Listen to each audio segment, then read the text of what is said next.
Sosok Ali Siregar belakangan ini viral di media sosial. Hal ini setelah videonya di akun TikToknya @alisiregar_94 menjadi perbincangan. Pasalnya, Ali Siregar memiliki paras tampan dan badan bak binaragawan. Selain itu, hal yang menjadi sorotan adalah profesinya sebagai penjual tahu gejrot keliling. Mulanya, dalam unggahan yang viral tampak Ali Siregar yang keren. Ia mengenakan kaos putih dan celana jeans. Lebih lanjut, ia menyebut di balik foto keren tersebut ada usaha yang luar biasa. Terlihat video Ali Siregar saat sedang melayani pembeli. Di hadapannya ada gerobak berwarna putih bertuliskan tahu gejrot Cirebon. Ali Siregar sendiri tampak luwes saat melayani pembeli. Sesekali ia juga mengajak bicara sang pembeli. Ketika menjajakan tahu gejrot, Ali Siregar tetap tampil keren.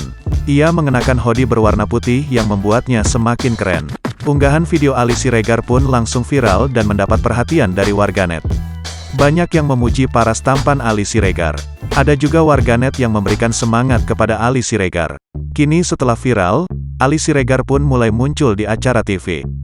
Terbaru, Ali Siregar hadir di program Brownies Trans TV. Acara yang dipandu oleh Ayu Ting Ting, Ruben Onsu, Ivan Gunawan, dan Wendy Cagur. Dalam kesempatan itu, Ali Siregar mengaku sering diajak foto cewek-cewek saat menjual tahu gejrot.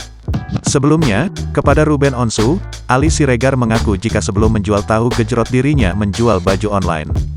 Ia menjelaskan jika usahanya dimulainya langsung dengan tangannya sendiri. Jangan lupa subscribe, share, komen, dan like ya!